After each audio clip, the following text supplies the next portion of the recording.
Gospel.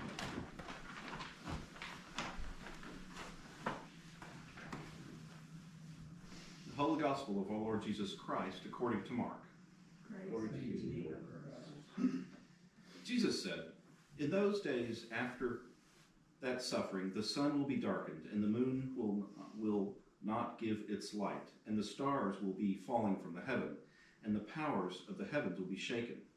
Then we shall see the Son of Man coming in the clouds with great power and glory. Then he will send out the angels and gather his elect from the four winds to the ends of the earth and the ends of heaven. From the fig tree, learn its lesson. As soon as its branches tender and put forth leaves, you know that summer is near.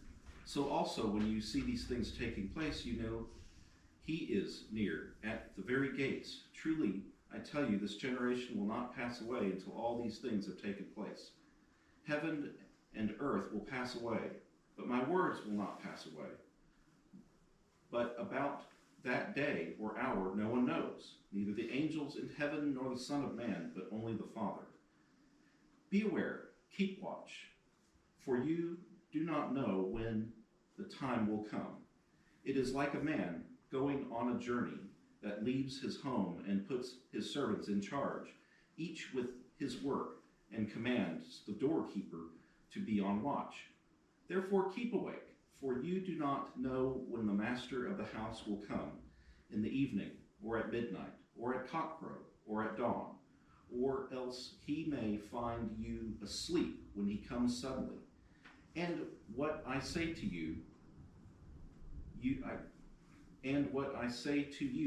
I say to all, keep awake. The Gospel of the Lord. Praise to you, Lord Christ. Please be seated. I apologize, my dyslexia got the best of me because the reading version that I had at home on the computer was slightly different. On these long readings, I try to kind of rehearse them and rehearse the different wording. Well, Happy New Year. This is the beginning of the new liturgical season of the church. First Sunday of Advent kicks that off, so it sounds weird to say Happy New Year this early in the year, but this late in the year. So we'll be in a whole new different cycle of readings. We'll have different Gospels to cover, and so that transition happens with the first Sunday of Advent. But it's kind of interesting to have this first reading. It sounds pretty cataclysmic. I mean, keep in mind, Jesus right now is in the timeline of his life. It's after Palm Sunday and before the crucifixion. So it's in that in-between time. He has kind of pulled his key disciples off to the side. And this reading story right here takes place in the Mount of Olives. So he's already made the triumphal entry into Jerusalem, and he's kind of taken them up to the Mount of Olives for kind of like a huddle before the rest of Holy Week takes place. And he's taken Peter, James, and John, and I believe Andrew is who this conversation is directed at. So he's taken them off to the side to kind of give them a pep talk. This doesn't really sound like a pep talk, but it's like halftime, and we're getting ready to go out for the second half of the game, and I want you to know what you're in for. That's kind of the mood and the tone that's taking place right here. But this sounds like an end times prediction. A lot of biblical scholars and commentary sees it that way because it sounds like the end of time. In those days after the suffering, the sun will be darkened and the moon will not give its light, and the stars will be falling from heaven. This sounds like the end of the world. And a lot of people will interpret it that way. He goes on to say, when this happens, the angels won't know, nor the Son, but only the Father. Keep watch. Be ready. Be awake. So, in some commentaries, it sounds like he's predicting the end. They call that eschatology, the end times. But more so, what he is probably trying to get folks ready for is the end of a time, but not the time. He's talking about the temple. In Jerusalem during this time period, good faithful Jews went to the temple at least once a year to make their pilgrimage and their offering. And it was a big deal.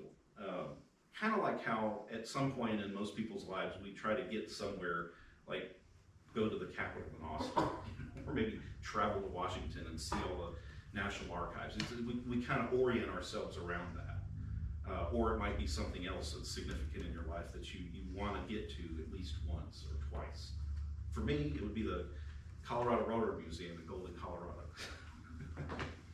I would be a good narrow gauge enthusiast, like a good narrow gauge railroad Jew.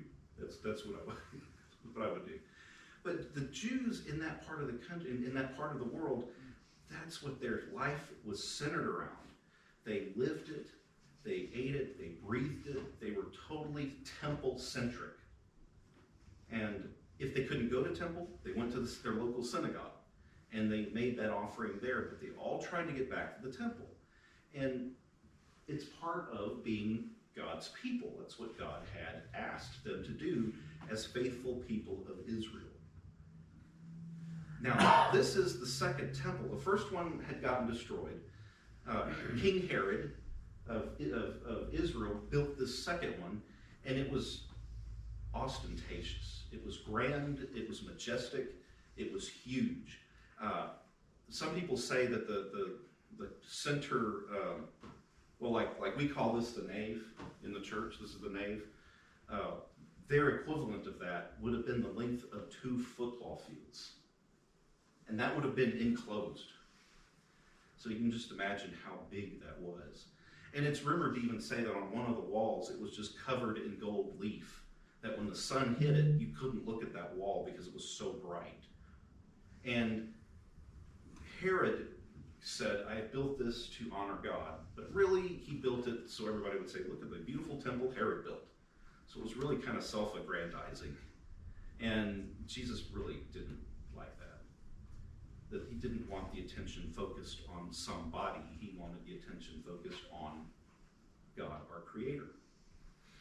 Now, also during the same time frame, we know, probably because you've listened to me for a good almost 2 years now, about the Roman occupation of Judea, or Palestine, Israel, that whole area, and how oppressive that was, and how much advantage the Roman army and the Roman government took advantage of the Jews by taxing the heck out of them.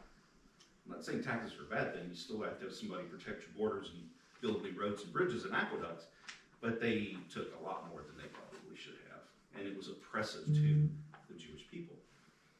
So that's the context of what's going on here, and then you throw that in with Jesus being hailed as the Messiah, coming in that triumphal entry into Jerusalem, and everybody hailing him as the great warrior king, and he's totally not about that.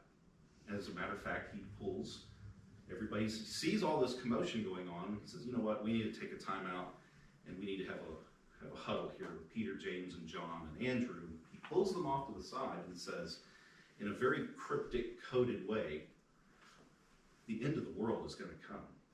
The end of your world, the end of this world that we live in, the climate and the culture is going to come to an end. And I'm telling you, peace is the way. Because it's going to look like everything has fallen apart. You're hailing me as a military leader, and if we choose that path, don't forget, if we go to war with the Roman army, we're not going to win. They're too powerful, too strong. It's going to be like Poland breaking cavalry lances on the side of German tanks. That would be about the equivalent of going up against the Roman army during this time frame. And so Jesus is calling them and saying, you need to be prepared and keep watch, because nobody knows when this happens. Because if you go to war with Rome, they're going to totally desolate this place. And they're going to start with the temple. That's what he's trying to say in this reading. And Jesus, okay, he's also, we know the traditional 12 tribes of Jerusalem, 12 tribes of Israel, all coming from Abraham's, from that time going out through Abraham, Isaiah, and Jacob, and all the 12 sons after that. And each one of those sons was the beginning of a tribe, and those were the traditional families of Israel. So Jesus, knowing that this destruction is coming of the temple and the total desolation and segregation of all of Israel, he's chosen 12 disciples. He's chosen these 12 disciples to remake Israel, to have Israel re-identified in these 12 disciples. And he's also saying, instead of focusing on this on this earthly temple that is going to be destroyed, because he knows eventually there's going to be the Maccabean revolt, there's going to be they're going to still try to go to war against Rome, and Rome's finally going to say, we've had it. We've let you build your temple, we've let you worship your God, you're biting off a chunk and taking a mile. So you know what? That didn't work. We're just going to go and destroy everything. So Jesus knows that's coming, and so he's had these 12 disciples to have them not focus on the temple, but focus on Jesus' teachings, his life, his ministry, his way of peace. And so that is the whole thing that's going on here with this. He's trying to explain that and say, choose not the temple life, choose my life. And so we know through Jesus' teachings, his healing, his feeding the hungry, his reaching out to the people that were excluded, we know that that is the life that he wants for all of us. That way of peace, that way of justice, that way of inclusion. And he's trying to get everybody ready for that. And he's taken this halftime break and huddled up with his key disciples and said, go tell the others. Go tell the others to tell more. This way of peace is what we need to do. And be ready, because we don't know when that's going to happen. So, this is, I believe, from most of the commentaries and the lessons and the stories that I've come across and read, is what he's trying to say here. And it is a message of mercy, peace, and justice.